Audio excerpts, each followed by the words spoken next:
And thank you again, everyone, for joining us today for this very important webinar on a topic of heightened interest right now, which is immigration. And now I want to thank Todd Scribner for being with us today. Todd is the Assistant Director of Education and Outreach at the United States Conference of Catholic Bishops, Department of Migration and Refugee Services, where he works on the intersection between migration policy, U.S. history, and the Catholic ethics, manages partnerships and research projects with major institutions, and oversees the development and distribution of policy and pastoral resources for important church-related initiatives such as National Migration Week, which is coming up, World Refugee Day, and the Vatican's World Day for Migrants and Refugees. And so I want to thank Todd for joining us today from Washington. And please, Todd, take it away. Thanks so much, Gene, and thanks to everyone in Washington. It's a great state, and wish I could be there more. But I want to thank you all for coming. As mentioned, my name is Todd Scribner. I direct the education office, and I do a lot of work on migration. Imagine that. I want to talk to you about a few things today, kind of about four in particular. I want to give you a brief overview of where we are. I'll talk to a little bit about sort of policy. This isn't a policy workshop, so to speak. And so if there are any, big questions that I can't answer that you might have, I'll do my best. But I can refer you to David Spicer, who is our Director of Policy at Migration and Refugee Services. And I want to shift then to some foundational considerations and some macro considerations. Like what's going on, like sort of in the big picture, beyond policy, kind of within the church and church teaching, and kind of the sociological dynamics that are at play that we're wrestling with, at the conference on a daily basis and sort of the wider church. Then a shift in moral principles that inform the work of the church on the migration issue. And then finally, kind of get back to the macro and kind of look at some of these larger political dynamics that I think are really tearing in opposite directions and how the church tries to respond to those dynamics. Let me see. First of all, some macro challenges. This past year has been, the past 8 months even, it seems like 10 years, but these past 8 months have been pretty tough, for the church and for migrants. When, Donald Trump came into office, for his second term, he really just jumped on the gas pedal right away. And he came out with multiple executive actions, not only on the first day, but over the course of several months. And so in the terms of humanitarian protection, he put a pause to the resettlement program and then attempted to kind of terminate the contracts with the resettlement agencies that had long been active in the field. Refugee resettlement is still pretty much inactive at this point, although we're expecting that there's going to be some sort of a presidential determination before October 1st that may, focus on a few different populations. We're not quite sure. We're waiting to see what comes there. The United States Conference of Catholic Bishops will not be involved in the resettlement program. We, for various reasons, unfortunately couldn't continue it, but we will, look to the future and see how we can help refugees as they arrive. Asylum has basically been stopped. They're not doing any sort of processing along the border, so anyone who's fleeing violence from El Salvador, Venezuela, other countries around the world who get to their border are really kind of in a tough situation.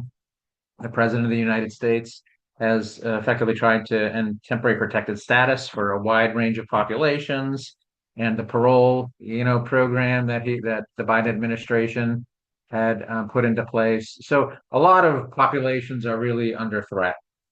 The big beautiful bill, which appropriated, hundreds of billions of dollars, about $150 billion, I believe, for enforcement mechanism.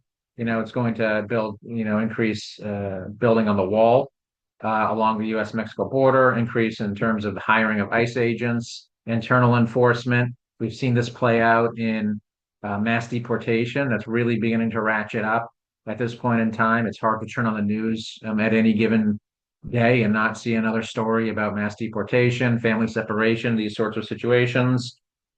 Thousands of acres of property were transferred from the interior to the Defense Department, which actually allowed the government to deploy troops to the border, which is something unusual, and because the military isn't technically allowed to do that on U.S. property, engage in law enforcement or these kinds of activities, but because it's now considered sort of Department of Defense property, they can.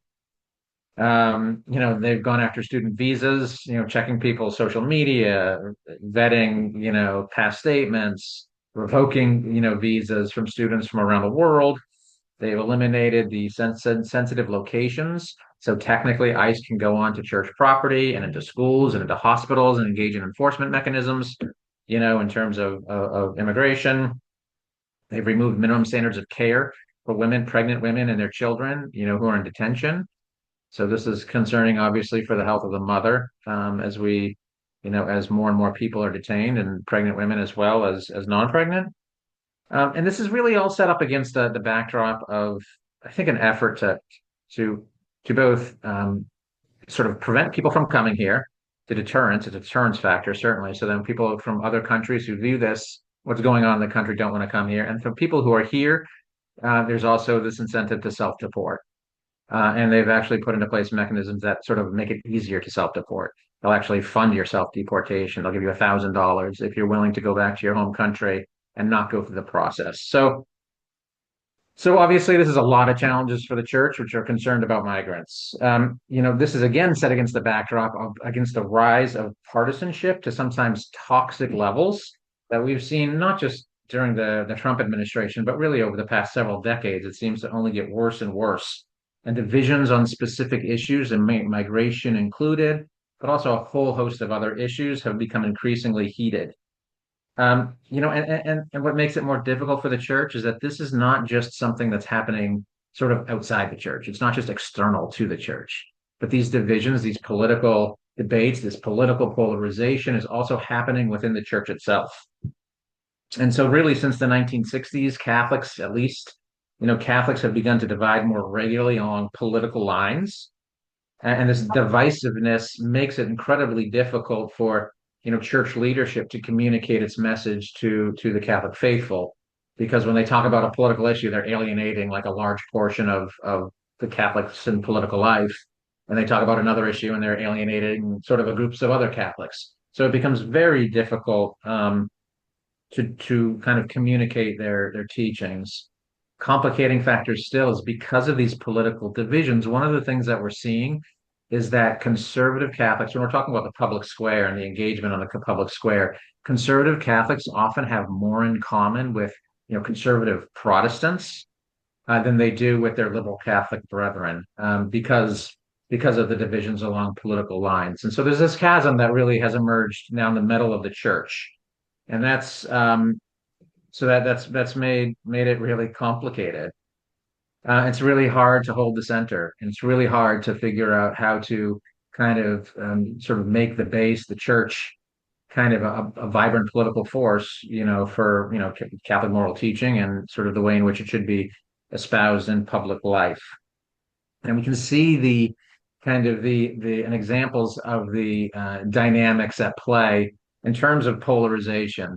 If you look at this poll, it's done in 2025, at the beginning of the year.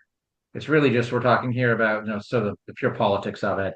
And there's a clear division between Democrats and Republicans, and the center is kind of the independents, who are kind of half and half on a lot of issues almost. And so if you just look at the top line, allowing local law enforcement to arrest and detain immigrants without legal status, 82% of Republicans think so, 24% of Democrats do. Mass deportation of everyone who is in the country without a legal status, 80% of Republicans, 19% of Democrats. So how we approach this issue of immigration from a political perspective is really sort of broken down on party lines with like diametrically opposed approaches. There's very little center upon which we can meet and negotiate and find a solution that may be not pleasing to everyone, but not alienating to everyone either. And that's kind of a place we're trying to get to, but it's really tough in this environment.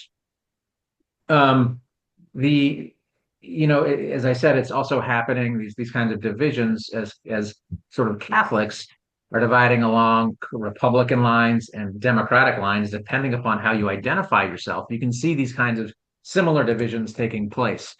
So, for example, do you strongly favor or oppose significantly expanding the construction of walls along the U.S. Mexico border? This was a CARA study, which is a kind of an institute here in Washington, D.C., associated with Georgetown. They do a lot of surveys and research related to the Catholic Church. And so 32% of Catholics favor that strongly, 15% oppose strongly. But if you look at the breakdown, you'll see that the divisions are really much more stark on political lines.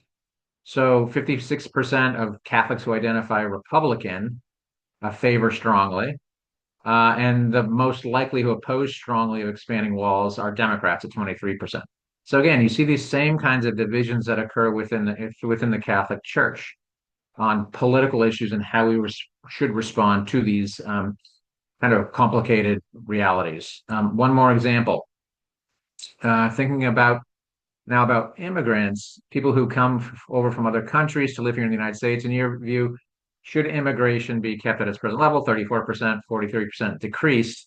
This was done, again, this was done in like summer 2024. So it's a little bit about a year old. Again, it's sort of the Republicans think it should be decreased. If you're a Republican Catholic, if you're a Democratic Catholic, you're much more likely to think that that's not the case. So there's these divisions. Now, over the past kind of the last poll, one of the things we do see is there's actually seems to be a warming toward immigrants. This was done in July, this survey by Gallup. And so, on the whole, do you think immigration is a good thing or a bad thing in this country? And I think that the total was about 79% think that it's a good thing. If you look at the total numbers, but 64% of Republicans say so, 91% of Democrats say so. But you can see the trend line is going up. So the Republicans were down around 40%, this last year or so, and now they've gone up. So it's not quite clear what has caused this shift towards a more warm feeling toward migrants. A couple of ideas. Possibly it's because people have really begun to see how aggressive the Trump administration has been against migration and migrants, and so it's caused kind of a backlash. That's one possibility. It's also the possibility that maybe for a while the border was and this sort of perceptions that the border was out of control and the disorder at the border actually fed into people's thinking about immigration more broadly. And so when they saw disorder, they were more likely to think that immigration was a dangerous thing.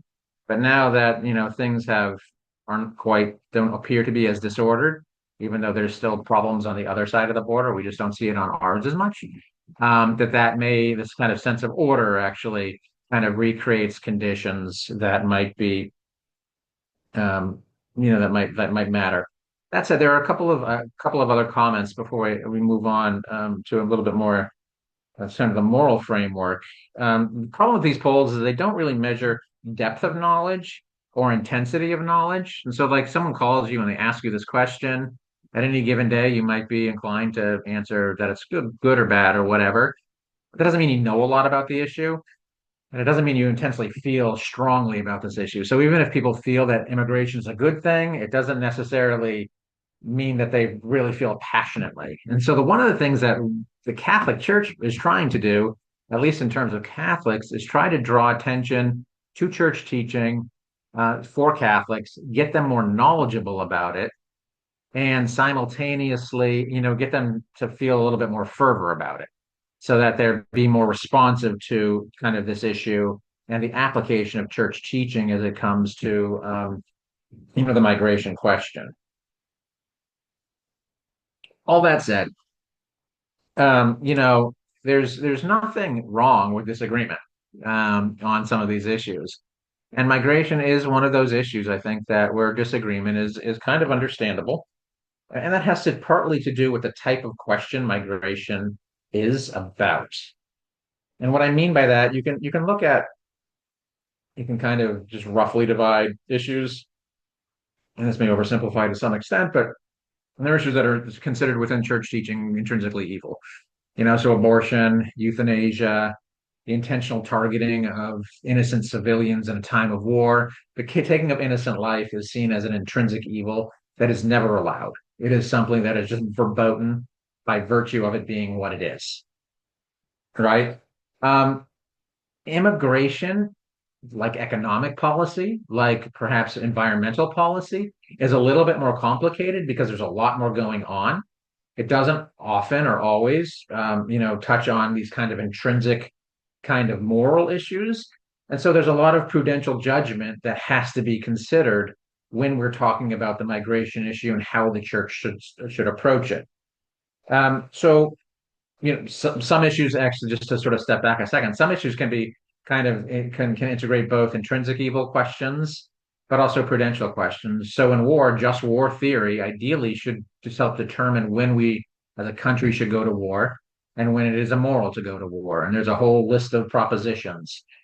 And so you may end up going to war at a time and a place that's perfectly legitimate based on the meeting of those conditions. But it would still be intrinsically evil if our country or another country targeted innocent civilians intentionally and killed them as a consequence, as a part of war making. So there are intrinsic evil questions brought into the mix, even if sort of the whether and the how we go to war may be prudential in nature.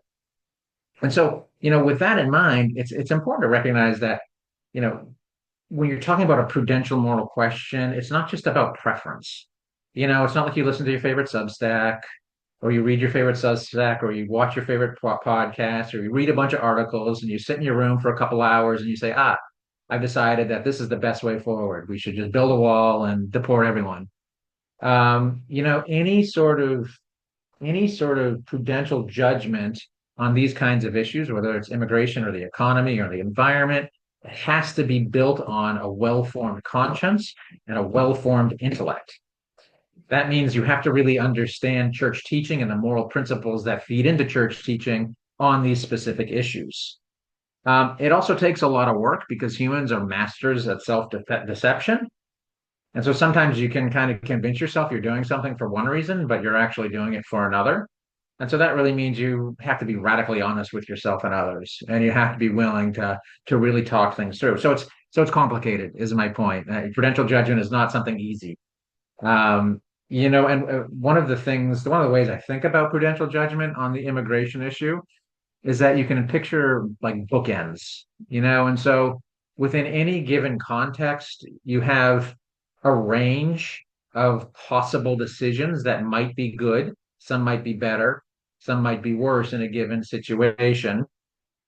Um, but but they're all viable, given the context. But then there are some things that some decisions that may fall outside the bookends, and those simply are just unacceptable options because they don't mesh well with Catholic teaching. And so there's complexity is the point.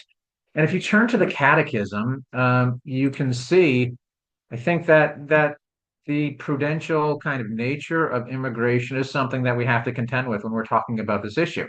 So chapter or paragraph 2241, which is one of the key paragraphs about immigration in the Catechism, reads that more prosperous nations are obliged, to the extent that they are able, to welcome the foreigner in search of the security and the means of livelihood which he cannot find in his country of origin.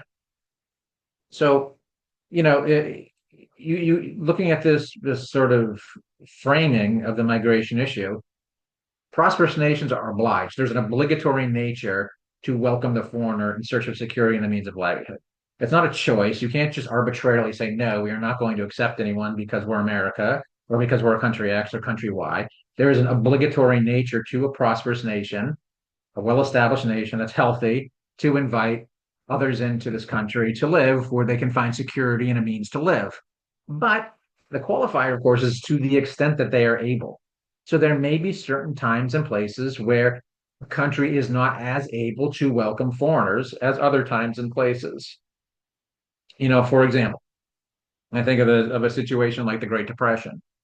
Now, during the Great Depression, when you have what I don't even know what it was, 15%, 20% unemployment rate among the native born population or foreign born population who lived there at that point in time, bringing in hundreds of thousands of more migrants looking for work is probably not something that's viable, simply because you can't even employ the people who are here. To bring in other people at that point in time would also probably not be viable.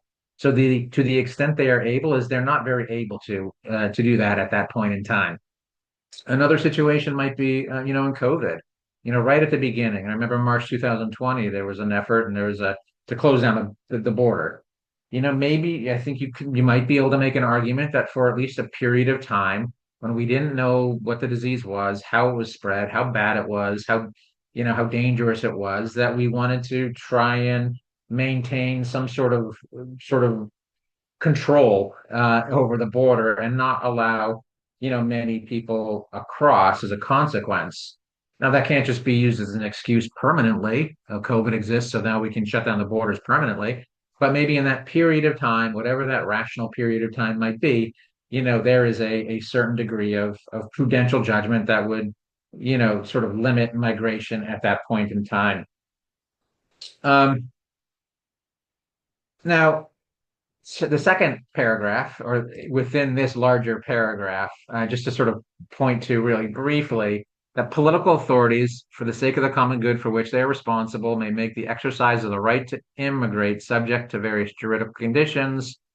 Immigrants are obliged to respect with gratitude, the country that receives them. So, again, political authorities, for the sake of the common good, can exercise, can put into place rules for managing migration and for managing migrants once they are here. It makes it very difficult. This whole thing makes very open borders a very difficult argument to make within the Catholic framework. If you look at the first paragraph, and particularly given the fact that they're provided the authority to impose certain juridical conditions. Again, they don't specify what those juridical conditions are. There's a certain degree of kind of latitude that has to be taken into consideration, but it's not unlimited. Likewise, immigrants are obliged to kind of to integrate, to kind of make their home a home, and to sort of come into the country, and that there is their new home, and kind of make something of it, and to be a part of it, not just something like a subculture that's set aside and set apart. Um, so we have this kind of prudential kind of component to it, and we recognize that prudence requires a grounding in sort of Catholic moral teaching and a moral framework that is compatible with the moral tradition. So what does that mean? Like how do we kind of tease out these issues? This is a little basic, I admit, but it's an important first step. And that is, like, if you look at the foundation at the bottom, that's scripture, right? I mean, that's the biblical tradition that really provides a foundational kind of understanding of who we are as people, as persons, as humans, sort of an anthropological understanding. It provides a theological framework. Well, who is God? How do we understand God? What is God's relationship to the world? What is our relationship to God? And there's also sociological kind of realities too. How do people relate to each other?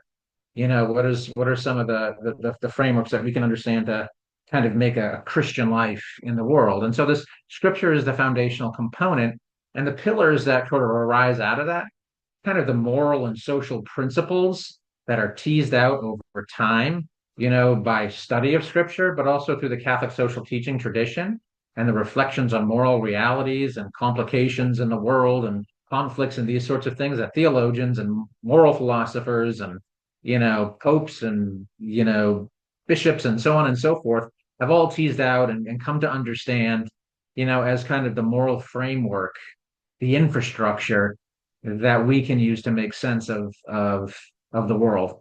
And then on top of that is the sort of the moral and social order of the church and society. Benedict the 16th back in 2007, I believe it was, when the EU was discussing creating its constitution. He emphasized the importance of recognizing Christianity as foundational to the emergence of Europe. I don't know if any of you have read the book, but uh, Tom Holland, I'm not sure if it's Tom. He wrote this book Dominion, which is a really interesting book to read if you haven't read it, and he really explores the way in which Christianity, has shaped Europe. And so you see, it's kind of the external expression of the experience of the church has really shaped the world. And so this is important, just sort of as a framing mechanism, I think, for what we're talking about. But if you want to look at, um, if you want to look at, kind of turn our attention then to the foundations that we talked about, Scripture.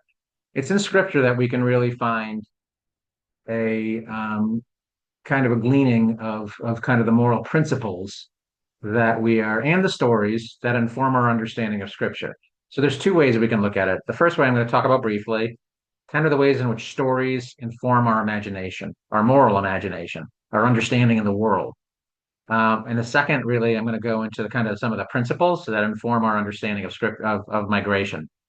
Um, so in terms of the moral imagination, there are tons of stories in scripture that touch on migration. I mean, tons, or in sort of migration related themes. One of the stories that I think really plays an important role in kind of forming the Catholic imagination, the Catholic moral imagination, is the story of Abraham and Sarah when they've sort of made their migration experience to a new land, which is itself is a story that's worth reflecting on.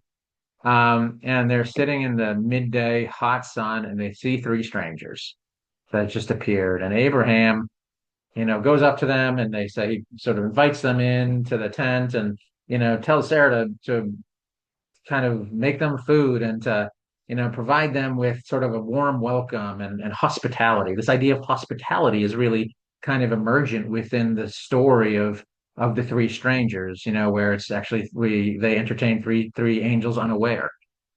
And it's as a consequence of the story that one of them promises that Sarah will be pregnant, which really continues on and establishes, it creates the possibility of the promise that God made to Abram before he made this migration experience into the new land, that he would be the father of a people.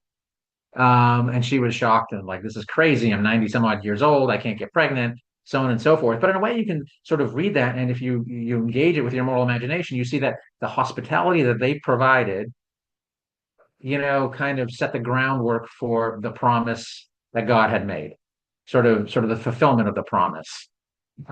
They could have potentially have said, no, get lost. It's hot. I'm tired. I've been working all day. Move on down the road. There's some people who can help you down there, but they didn't. And so the idea of hospitality becomes important.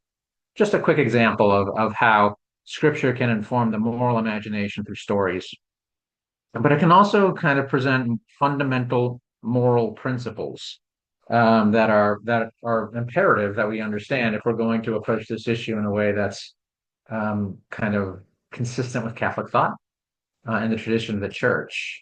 And of course, the first thing that jumps out is the Imago Dei. I'm going to give you two examples.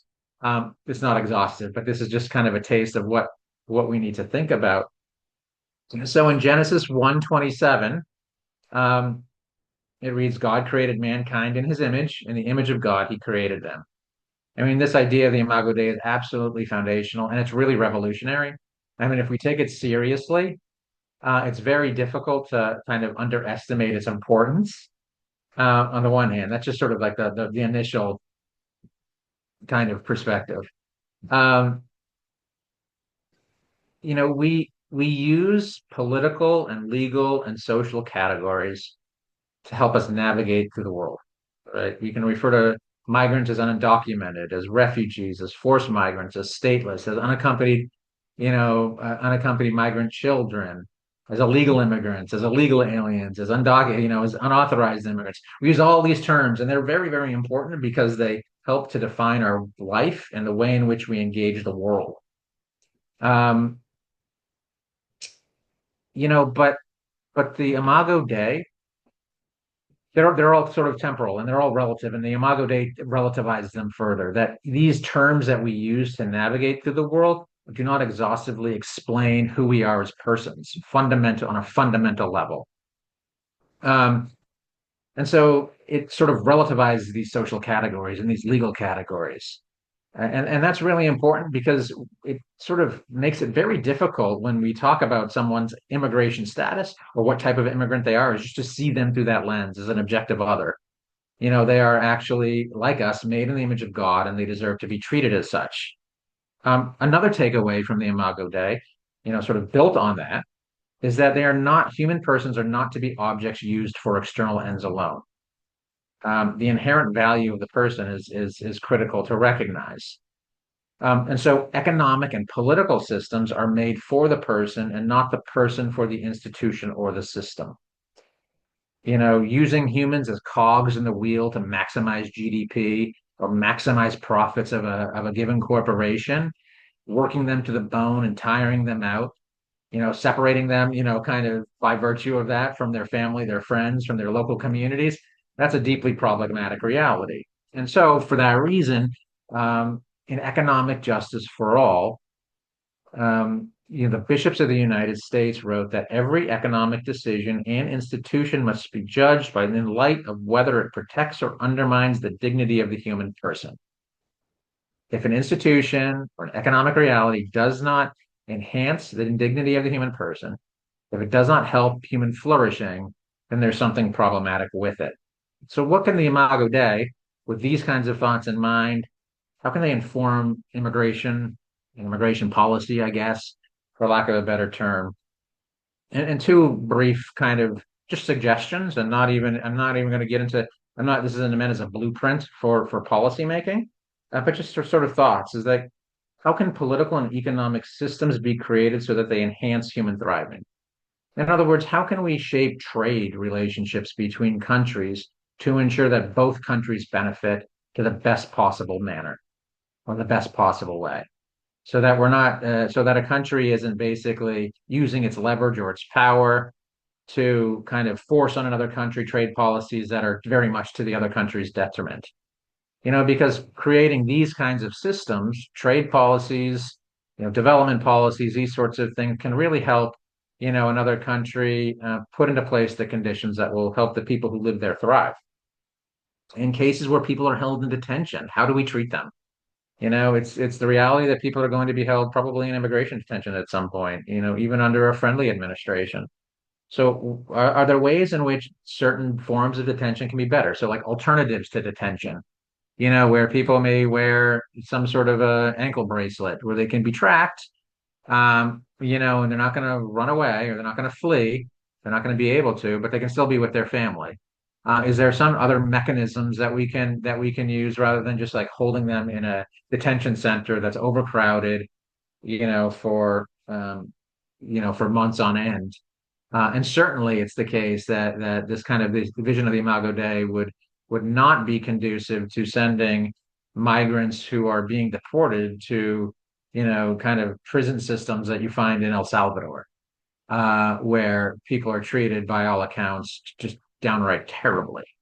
That would not be aligned with the way in which the Catholic Church would view immigration, detention, and deportation exercises are as legitimate.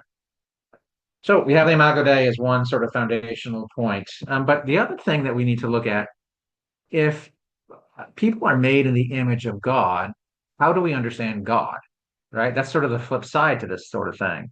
And there's lots of ways. And again, I'm not going to be exhaustive, but one of the ways is that you can look at God in sort of a relational way, in a Trinitarian model. The Father, the Son, and the Holy Spirit, they relate to one another. And in that vein, we can look at the family, which is the fundamental cell of of society. So in Genesis 2:18, it reads that it is not good for the man to be alone. I will make a helper suited to him. So from this relational perspective that we understand the God, and thus the Imago Dei as sort of being informed by our understanding of God, the Imago Dei is not parallel to an American individualism in which a person has, free reign to do what they want, when they want, and how they want. It's not an unencumbered individual. We are by nature social, much like God, and the family is a preeminent form of the social nature of the person and must be protected. Because when the family is undermined, community is undermined. When the community is undermined, society is undermined. And this leads to disarray and chaos. And so in 1994, JP2, St. John Paul II, wrote the letter to the families, in which he wrote that the family has always been considered as the first and basic expression of man's social nature. And so in light of that, we must protect the family, right? And so how do we apply that to the migration question? I mean, there's a couple of ways. One of the ways is that the church has, for a long time, and really always emphasized family unity. It's been a critical component. I mean, going back decades, policies that led to family disunity, family separation, and so forth have been frowned upon. There are other systems of immigration, like in Canada, that may include some form of family unity and family reunification, but it de-emphasizes it in terms of a long checklist of points. What are your degrees? What is your professional experience? How old are you? Maybe what is family? What kind of family connections? These sorts of things. But the U.S. system has, at least since 1965, really emphasized family reunification, and the church has generally supported that on rather than sort of a merit-based system. And it really takes seriously concerns or efforts that arise every once in a while to kind of alter the immigration system from a family reunification kind of focused system to a more merit-based system that doesn't really take seriously family reunification. There's also sort of the issue of family separation in the immigration system. Um, in 2017, if you all remember, or if you were involved in the migration issue at that point in time, there was this big brouhaha over family separation. That there are pictures of families at the border. The children were being torn from their mother's arms.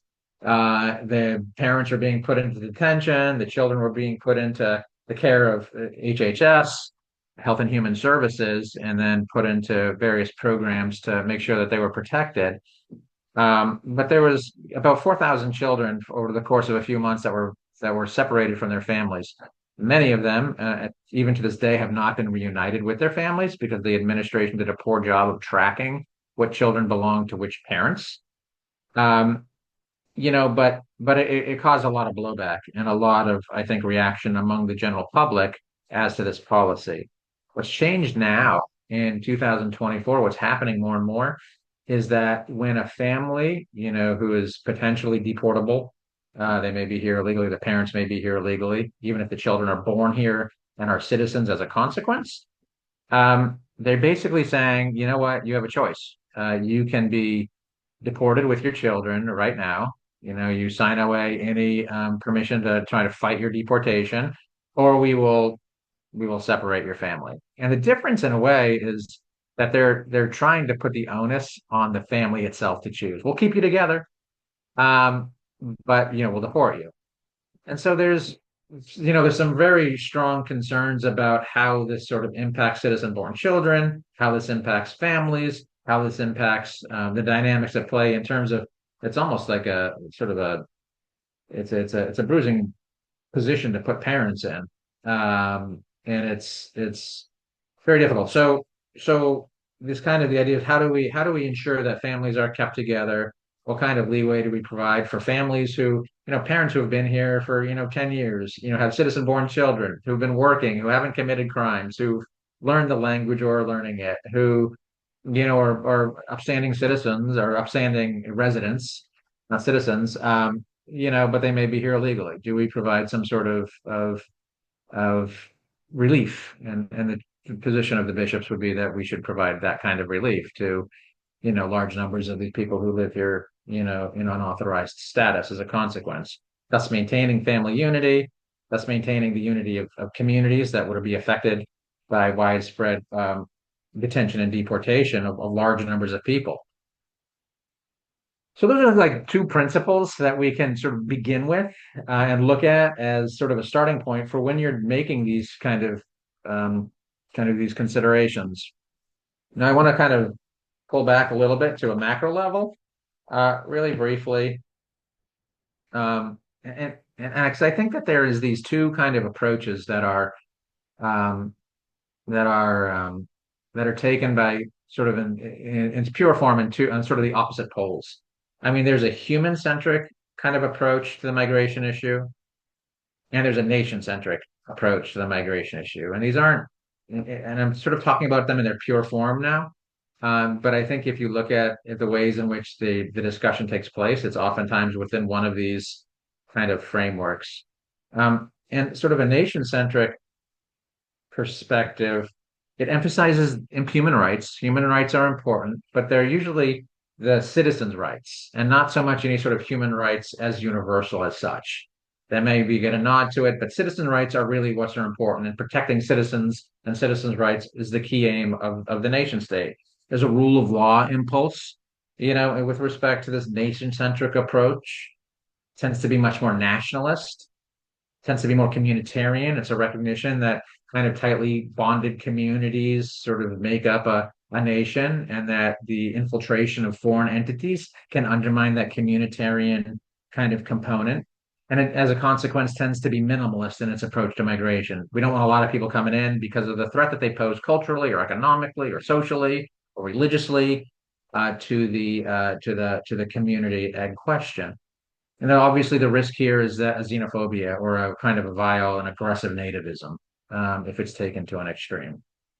On the opposite side is this kind of human-centric approach, in which kind of takes different, a very kind of almost point for point different tact. So there's an emphasis on human rights, but it's not contingent on citizenship. It's much more a kind of notion of human rights that transcends the nation. It is inherently universal. And so it becomes, the rights of the migrant are in a way equivalent to the rights of the citizen, and they should be treated as such. There's a much stronger humanitarian impulse, a preferential option for the poor. We recognize that these people who come here are often poor, struggling, can't feed their family, can't educate their children, are fleeing violence and so on and so forth. And so there's a kind of a preferential option in that direction. It tends to be maybe a little bit more of a liberal cosmopolitanism. It's not as tied to the nation state, and thus it's not as communitarian in the same way. And it tends to be consequently more maximalist because of all these things. So much more comfortable with a higher rate of immigration. The risk, of course, I guess, is that it can maybe be a little elitist, maybe, insofar as it's concerned by, the people impacted most aren't the people who support it. I don't know. A suspicion of enforcement, I think, is a real important factor.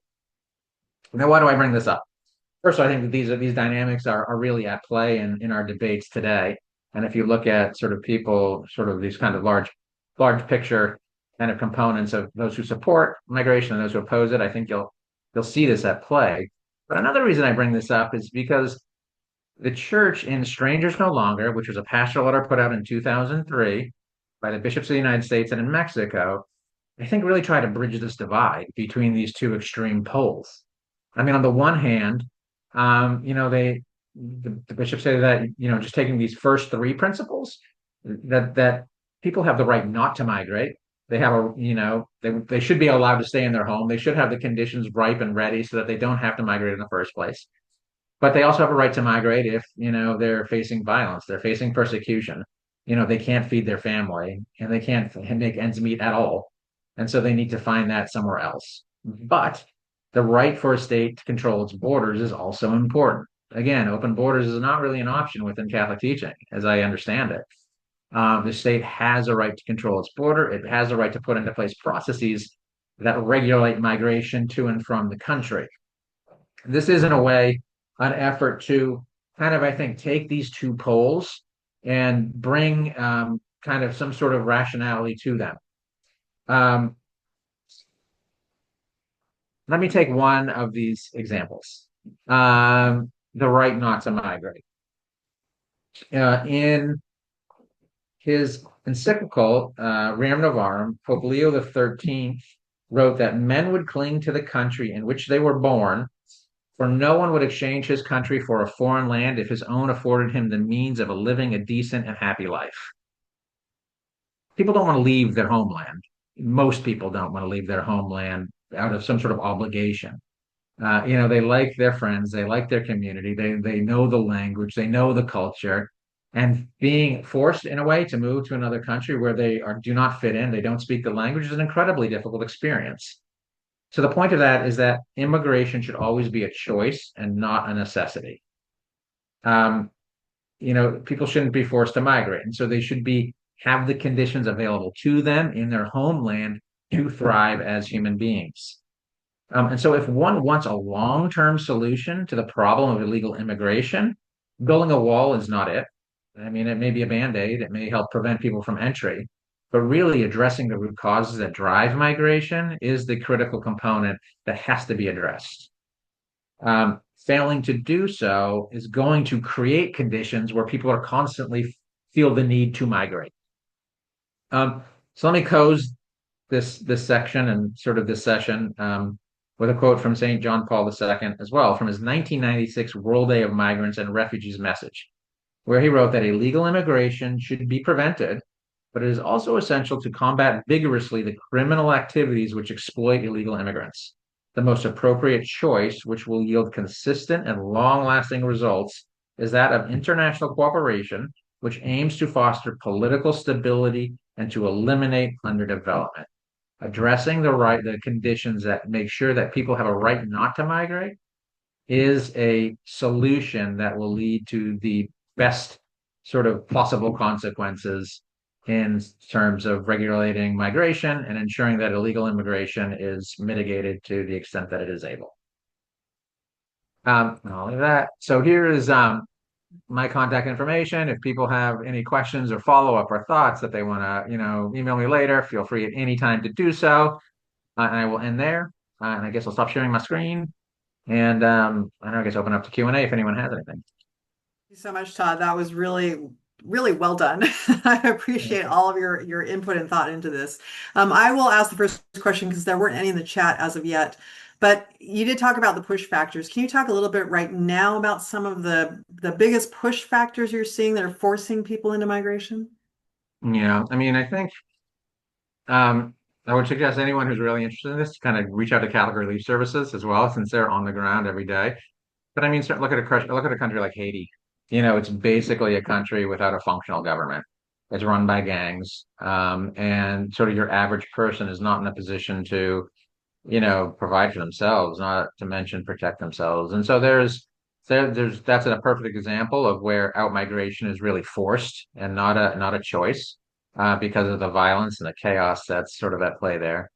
I think if you look at areas, you can see also kind of areas of disruption, persecution, really all over the world, in Africa and Asia, where people are fleeing their countries.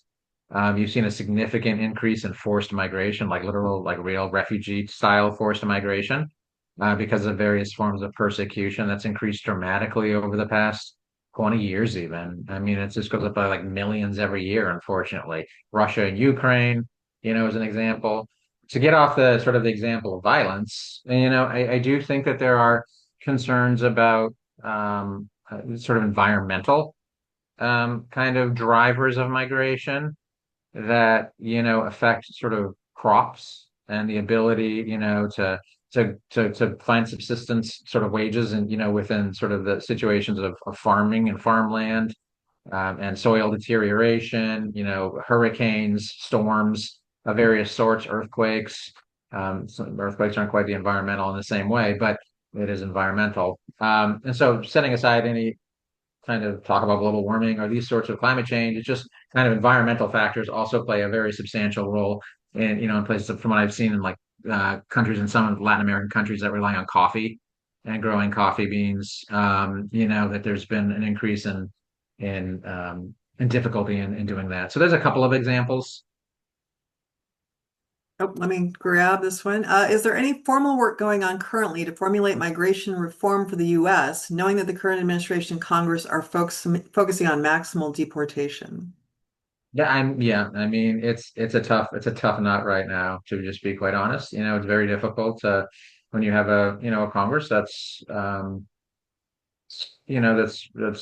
Republican and a president that's Republican, and they're just not very conducive to any sort of reform that would align with church teaching and kind of the bishop's long-term uh, take on this issue. It doesn't seem like there's a whole lot going on right now. I'll put into the box, or we can send out maybe after, um, some resources from our policy office that lay out very clearly the bishop's position on this issue. And if you have questions on that, follow up. I put you in contact with David Spicer, who does a lot of he does our policy work in our policy office and Migration and Refugee Services, but he also does a lot of the government relations, so with Congress and that, and he'd be able to give you a more fine-tuned answer as to what's going on. But honestly, I think he'll probably say the same thing as me right now. Yeah, I appreciate that. And you've done a great job in this presentation of avoiding sort of the tripwires that Catholics find when we're talking to each other about this issue because of the sort of right and left approach to it. Any other advice, tips for helping people on both sides of this issue talk about it from the Catholic's perspective rather than getting into those landmines. Yeah, I mean, I would say don't lead with policy or policy questions when you're talking about the issue. I mean, it's like do a lot of reading on, there's a lot of literature, that comes out of the Vatican and that has come out of the Vatican. It's encyclicals, from Leo the 13th, to John the 23rd, Pius the 11th.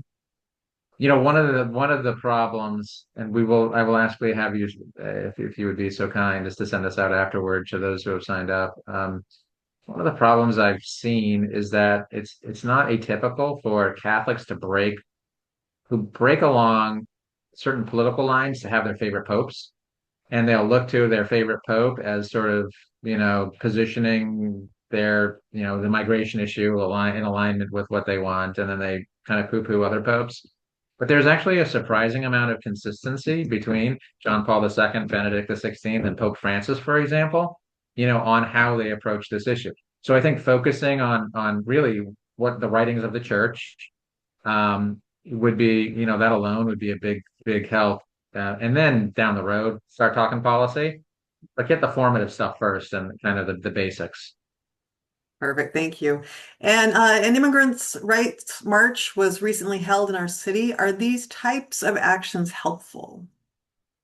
Yeah, I think they are, and for two reasons. I think they're important for two reasons. Well, let me preface this by we've created a guide how to create and to implement your own sort of profession and procession and vigil for immigrants that we can provide access to y'all. And it basically just tells you a step-by-step guide how to do that. How to like put together an event that highlights, the church's involvement in this issue, prayers and these sorts of things. And then not political. It's not a political, it's sort of just very pastoral oriented toward communities who are affected. I bring that up primarily to say that we're doing something like that. So I think that there is positive elements. Number one, it does provide a visible kind of example of solidarity of the people within a community in favor and in support of migrants and their families who are affected by these things. And it also it signals to both politicians on that that may represent them, but also to the immigrant communities who may be looking to them for support, and particularly to the church leadership, for example, for support.